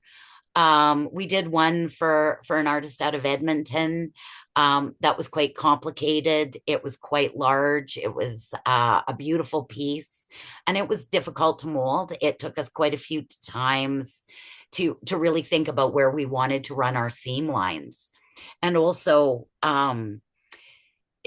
where our seam lines are and where you think they are, they're not the same. So we always try to put our seam lines in places that we're easily able to remove so you cannot see the work that we've done. That's the difference between a quality fine art foundry and a Asian knockoff, I guess I will say. You see some of Remington's work and they've got seams and the quality makes a big difference. So your mold making right off the start, because again, a bubble in your rubber will be an outie in every casting. And if you've got a bubble in your rubber, it'll be in every single copy. So start from the bottom, work up, use a small brush, and think about it because it's your avenue of reproduction. The better your mold, the better your copies. That is a fantastic recommendation. And then along with thinking kind of along those finishing with your welding, the seam lines you're talking about, the attention to detail and where you put your seam lines, does that relate more to your finished in bronze or your earlier steps in wax? Both. The seam lines, I don't know if I could bring it up quite quickly. I'm going to try. But the seam lines, we sometimes will make the mold in a whole section. Like I'll do a life-size child in one full piece. It's a little bigger than what we want to cast, because you think when you pour it in and it starts to fill up, bronze must be continuously poured, because if you stop pouring and pour again, once you pour, you have to keep pouring. So sometimes we divide we'll make the mold, the whole sculpture, then we'll put registration marks and run a unbound guitar wire and 2 champagne corks because they're the right shape. Look at a champagne cork and you'll see what I mean. It'll wrap a wire and it doesn't slide off because it's shaped kind of like this. And you just pull it through the wax. You can heat it and pull it through. And then we divide the waxes, and then we're thinking about where our equipment will fit. We have to get our welders in there. We have to get grinders in there to add the detail back in. So we're always very mindful of where our seams are going. You would run it across the top of the head and down a back of an ear on your rubber, because you wouldn't want to run down a facial feature. That's a lot of work to remove that seam. So you would follow a hairline, go around the ears. Also, when it comes to the neck, if it's got a necklace and a collar, bump over to the shoulders and cut it from here and straight across the chest, because then you've got fabric. The illusion of fabric, your sculpture, your lines in your sculpture help you line it up. So you can't put a head on backwards. You can't put a left arm on a right arm. Yeah, these are hard concepts. I hope that helped. No, I think that makes sense. You explaining that when you're mold making and creating your seams, you're thinking about how you re-put it together, including how you fit your equipment in it. I know I've seen your dad crawl into quite a few sculptures to back weld and do the welding and find ways to get your equipment. So it's always important to think about where you're putting your seam lines so you can touch it up in the final stage. That makes a ton of sense and is something that's easily skipped, I think, in favor of easier paths. Exactly. Yeah, on similar but different lines, what kind of welders do you use for your bronze? We have both TIG and MIG. MIG is a wire, a spool of wire. We use bronze welding rod as well as we use bronze wire. Probably two of the more expensive parts of our process is our materials. Our ceramic shell mixes for 2 minutes on, 8 minutes off for as long as I can remember. It is always got to be agitated so it doesn't settle out. It's a congealed silica product. It's very fine. I can pick up a fingerprint in detail.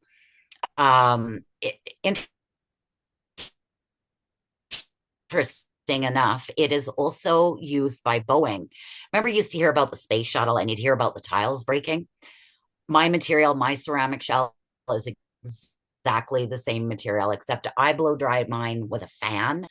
And I don't know what Boeing does to theirs. I'm assuming something else. But it's designed to be thin, lightweight, and take pressure and heat. So it's very specific to the metal casting industry. Interesting. And where do you source? Now, this may be a hard question. You weld with bronze wire and bronze stick. Do you source those? You just order those in bulk online for the foundry or? Well, I'm fortunate. Remember, our business is celebrating 56 years. We've produced a lot of public art. We were one of the first commercial bronze foundries in Canada. Um, uh, and we're still casting today. So I've got some fairly well-established suppliers. My ingots come from either Vancouver or Montreal. Of course, I like Vancouver because it's less distance to ship. Um, I like Montreal. Their metal is, I like their metallurgy reports a little bit better because I'm looking for consistency. I've been doing this for a long time. I want every ingot, whether it was ordered in 1971 or 2025, to be exactly the same. I need it to be compatible with my welding rod and my wire. And that picture at the beginning where I was a little kid, I realize now that I'm an adult, my parents made me solder the butt ends of the welding rod to make a 36-inch length. I thought I had the most important job in the world. Now I'm older, I realize it was a make work project, but the welding rod is still a very expensive part of our process because when you join the top half to the bottom half, I want that seam to be the same material as my ingots. So that way in time, you won't see a seam line. Interesting. That is wonderful information. And I think something that comes with a lot of time and practice and knowledge to get that. Along similar lines, Deborah actually asked, do you have any products for sale at your foundry, such as oil clay? I carry oil-based clays, I carry wax-based clays in different um, uh, durometer is not the right word, and all I can think of. Durometer, by the way, is the amount of flexibility. Clay is not measured by durometer. Soft, medium, and hard. Again, the wax-based clays are really popular because if you think of that series I used earlier about the dancer, think of being able to take that same sculpture, that body proportions, that face, and being able to make a series without reinventing the wheel. So some of the wax-based clays are really popular. The oil-based clays are great. If you're using silicone and an oil-based clay, call me. There's some compatibility issues there. Silicones do not like sulfur. Actually, platinum-based silicone doesn't like a lot of things. It doesn't, yeah. Yeah. Polyurethane is a little bit more user-friendly. I protect all my oil-based clay sculptures with shellac, old school bug-made shellac. And the reason I like shellac is it seals it. It acts as a good barrier. Plus, I can remove it with methyl hydrate and reclaim my clay to make something else. People can also use Krylon Crystal Clear. The gentleman who was making toys, I shouldn't say gentleman, the person, I don't see your names. So the person that was making toys, if you're 3D printing, that's something to really keep in mind. Some of the platinum-based silicones don't like the 3D printed material. I see compatibility issues all the time. Take a minute, go to the hardware store, buy some Krylon Crystal Clear, and give your original 3D printed model a spray, and then you can do your silicone over top. I like polyurethane because it's cheaper and a little bit more versatile. So if you think of a platinum silicone kit, you're looking at about $400 now, where you can still buy a 16-pound kit of polyurethane for about $235. So the cost saving for mold making, polyurethane is a good way to get started. And then move into silicone once you've got you've had some experience. Platinum silicone is a horrible thing to waste. Yes, it absolutely is. Thank you. I think that is, so you sell a whole variety of different types of clays. You sell different types of silicones and different liquid plastics as well, which is wonderful. And that is Studio West. Yes. And I'll take a second and I will plug and I don't really want to, I didn't come here to do a plug for Studio West, but just so you know, we carry pre-made armatures and wire in different sizes. Oh, and if you're building an armature, here's a good tip I forgot to give earlier. You say doing a figure, and you've got your figure using fittings from a plumbing store, a flange on a wooden base, some unions to give it arms, that sort of thing. Once you've got it assembled and you've got your aluminum wire or your wire, if you take a thinner wire and wrap it around the stick legs, the body, and the arms, your clay won't slide off it. The wrapping wire kind of gives it bite, so your clay doesn't slide off your arms or off your legs. Mm-hmm. Because remember, you're going to look at your sculpture. Oh, and here's another tip. Sorry. Okay. You're going to look at your sculpture a lot. So you're not looking at it anymore. Take a black and white photo. Look at your sculpture in a mirror and take it from 3D to 2D before you move into the casting or the molding. And you'll start to see humps and hollows that maybe you don't see when you look at it every day. It becomes your passion. You're not seeing it anymore. Take a couple days and don't look at it, but photograph your work in black and white or look at the sculpture's reflection in a mirror.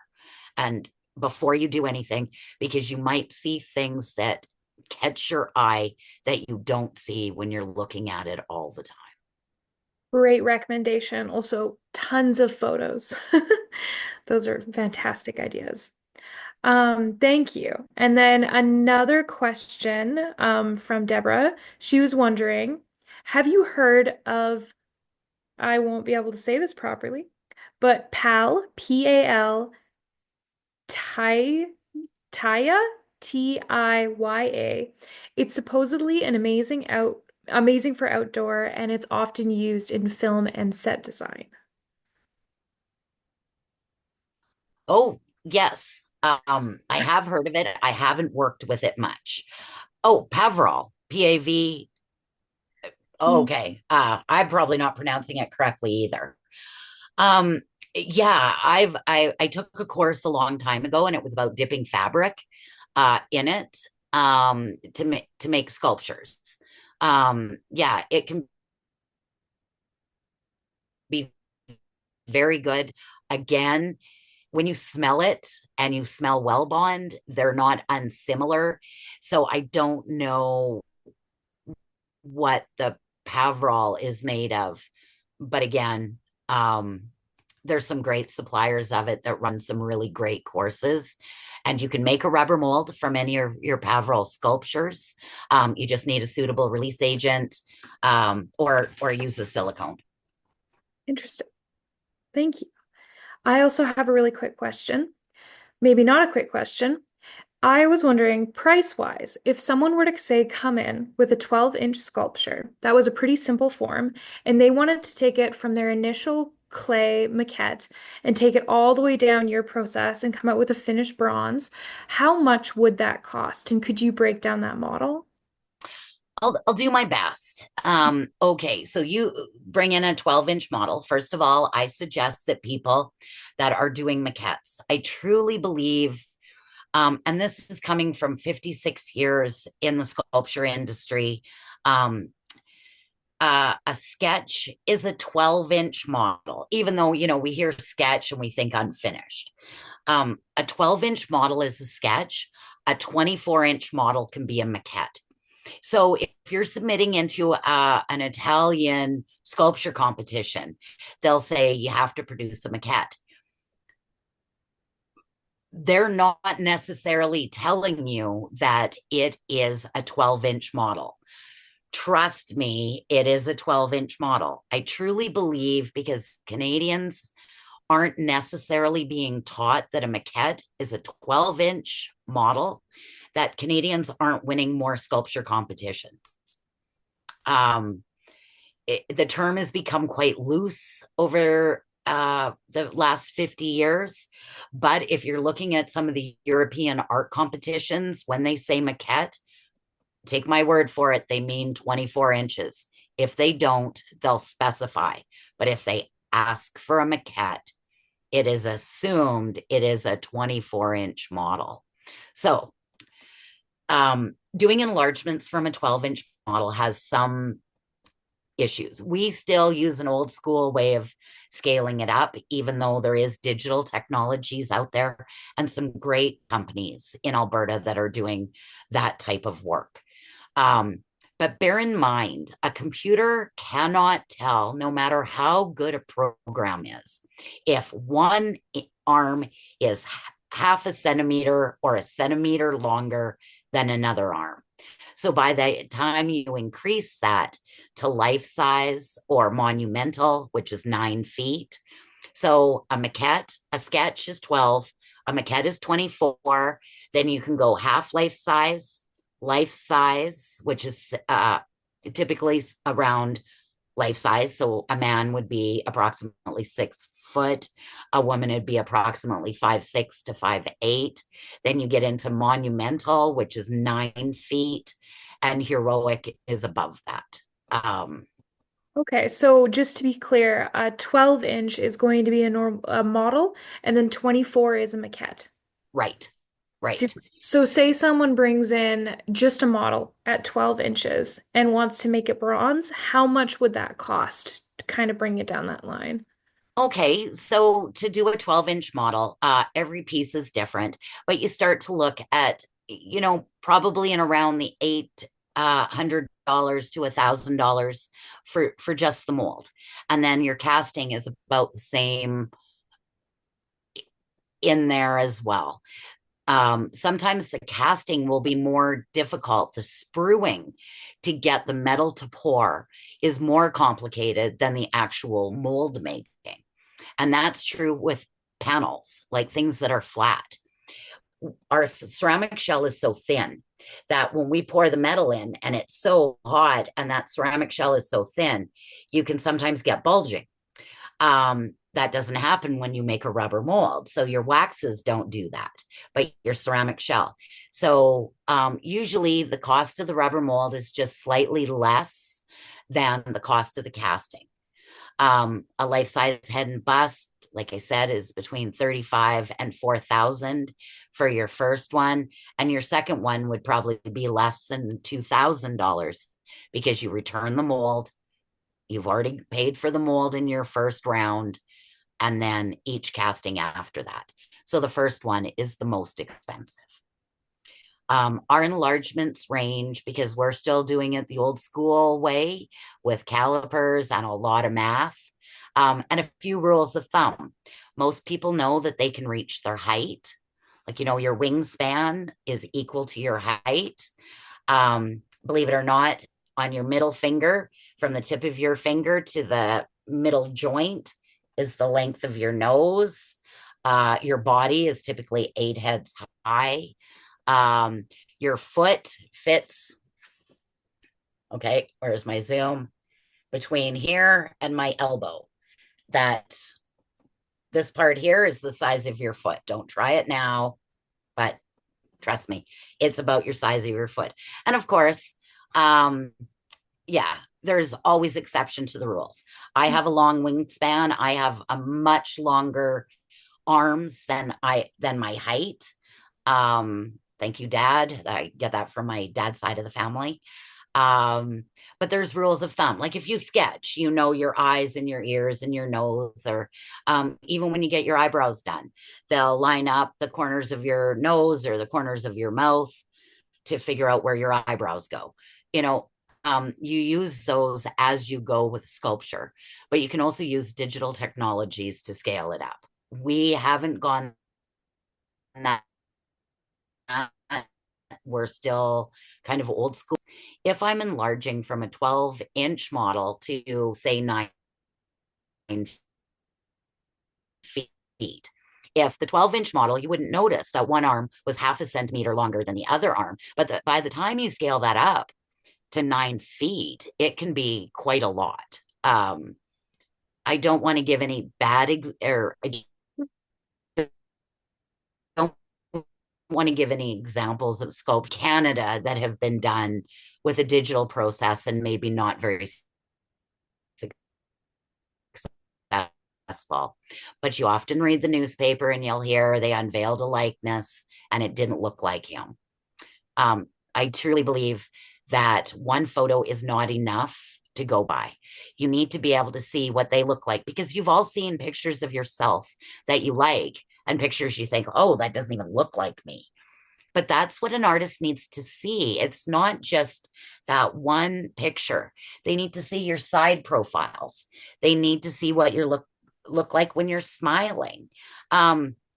One photo is not enough to go by. That is a great recommendation. So important to get every angle.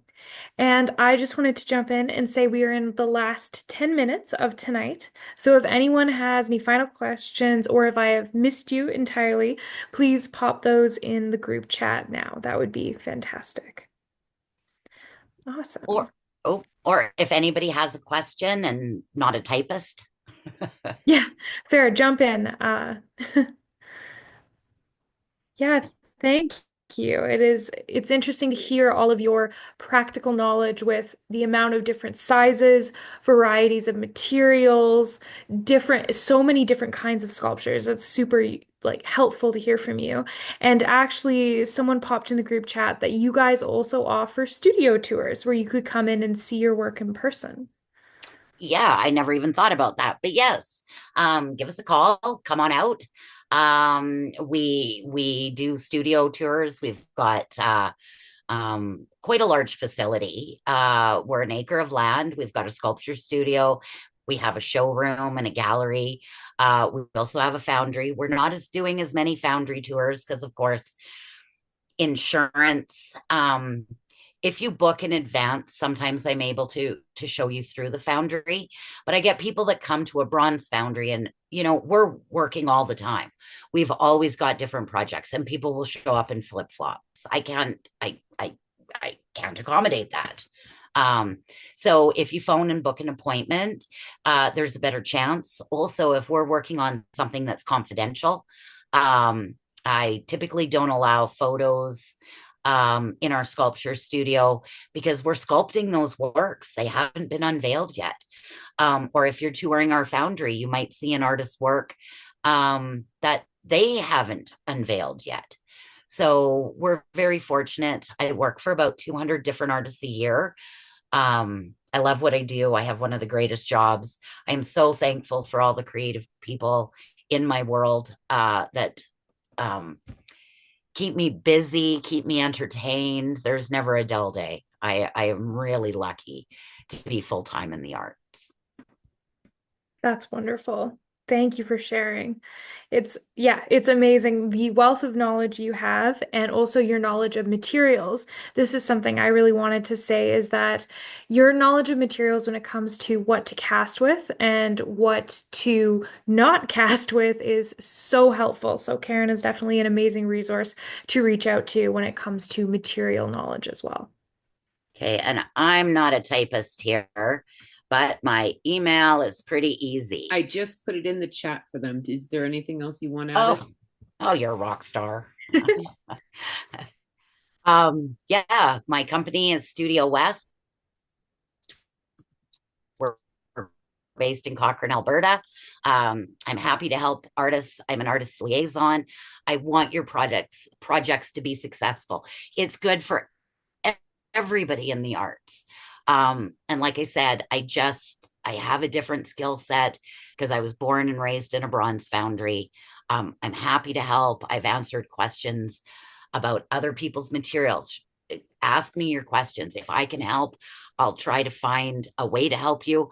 I'll find if I don't know the answer, I'm fairly well connected in the industry. I'll try to help you find somebody who can help you. Right. Yeah. So it's been quite a pleasure to share that information with you all. Again, hard concepts to explain over the phone or over Zoom. But I wish everybody luck on their projects. And really, if you have any questions, feel free to reach out to me. I recognize a few of the faces now that I'm looking at some of the names here. And I just wanted to give an extra shout out.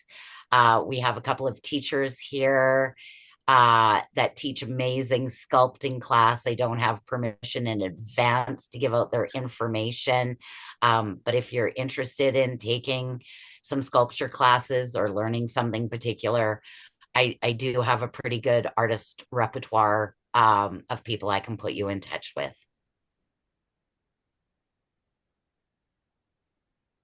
Wonderful. Thank you so much for all that information. Thank you so much, Karen. That was amazing. And thank you, Kat, for doing all of the questions and going through all that. I'm just gonna, before everyone leaves, I'm just gonna pop the information on the feedback forum and membership for EAR. And if you follow us on socials, a lot of you guys actually saw this on Instagram or other places. Follow us on socials. We have another umbrella talk next week.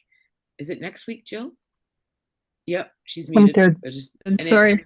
Yes. It's Grant Writing 101, and it's the Calgary Arts Development Authority.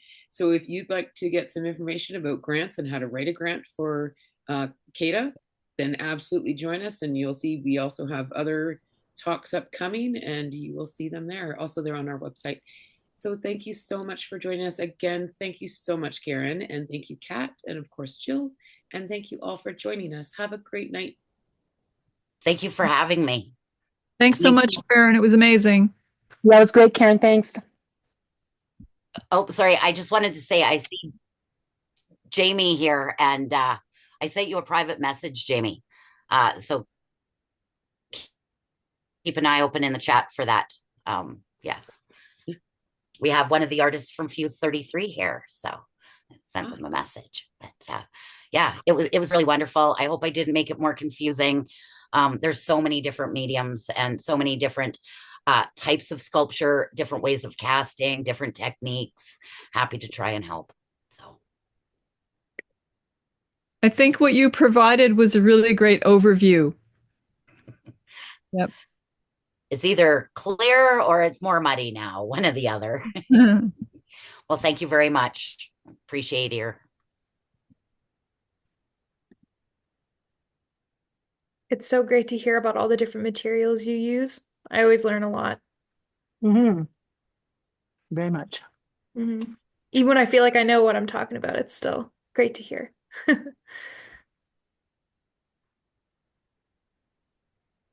Jill, remind me, I have to teach you the last piece on the back end. I always forget. Okay. Hi, Paula. Hi, Patronella. Hi. Hello. Hi. How is everybody? Sorry for showing up a little later than I anticipated. I got tied up doing some stuff, so yeah, my apologies. But I'm glad I caught it.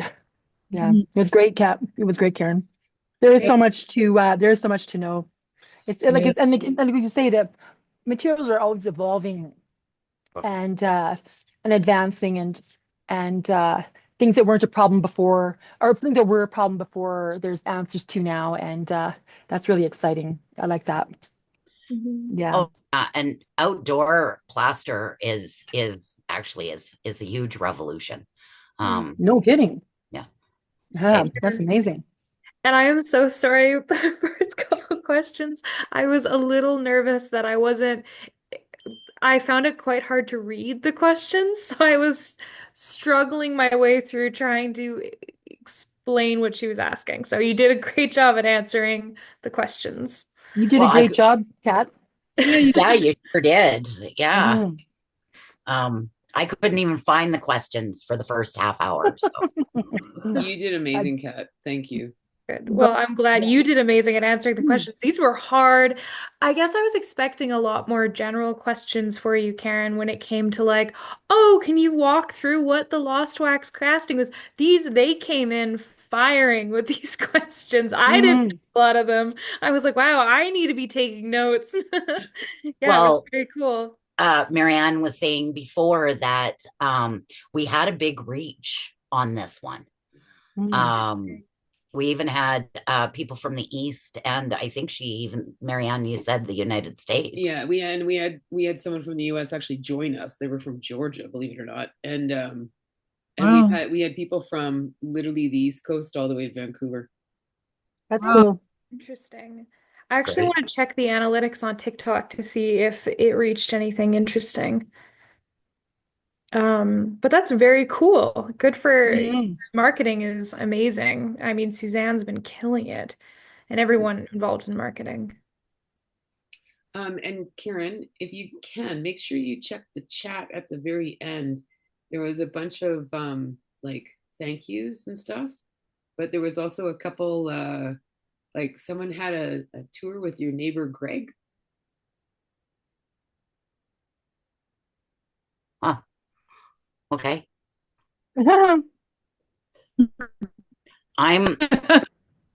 Believe it or not, I'm one of the, and I'm sorry I'm smoking, Sorry. but Go ahead. yeah, you knew what was coming. Anybody who knows me.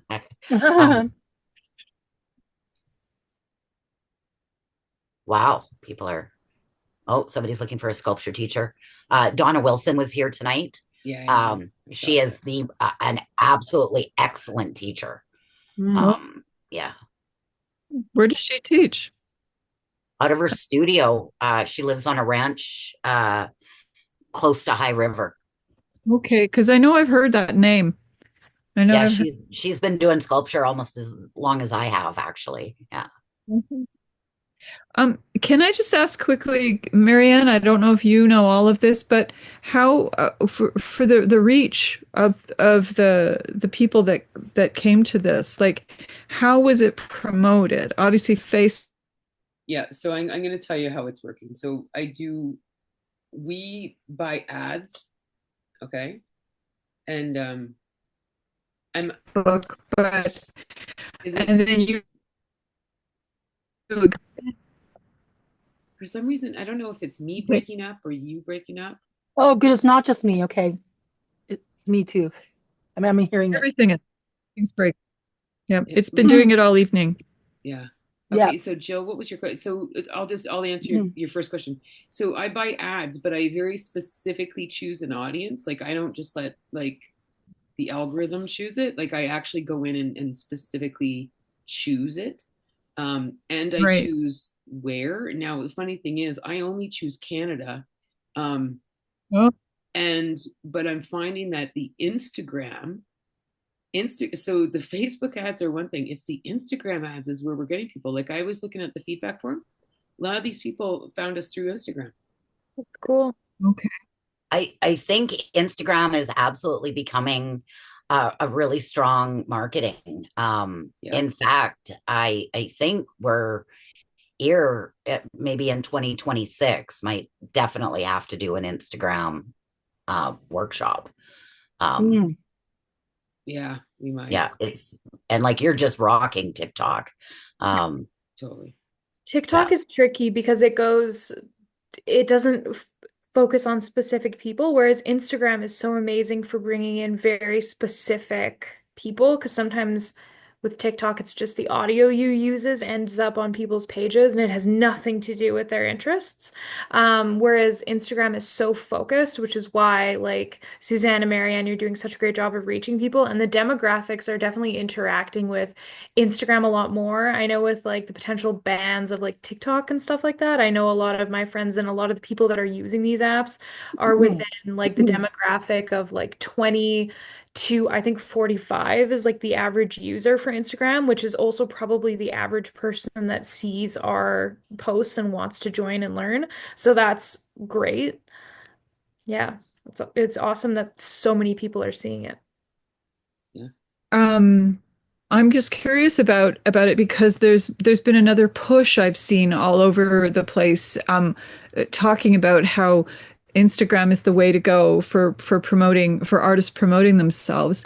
Yeah. But from what I can tell, the algorithm is still really sluggish, still really selective. So I'm wondering, does that mean if you're using Instagram, is it like with Facebook that you have to pay for more exposure? Yes. So I'll tell you right now, our Instagram posts get absolutely zero, like very, very little interaction, Okay.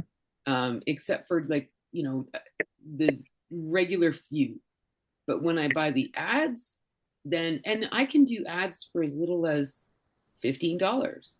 Right. I can choose how much I want to spend. Right. Um, and and we're thrifty. and we're thrifty. And so what I've been doing is I originally used to buy more Facebook, less Instagram. And then I started doing, half and half. And now I'm leaning a little bit more on Instagram because we're getting so many, Mhm. like I still, I won't go more than 60/40. Mhm. Just because the nice thing about Facebook is it will put us in multiple channels. So it'll do reels, it'll do posts, it'll do messenger, it'll do a whole bunch of things with that ad versus, you think when you buy an ad, it would just be that one post and that's all it is, but it shows up in multiple channels. So Mhm. Hmm. Interesting. And I we shared this one on LinkedIn as well. okay. Um, and of course, I'm in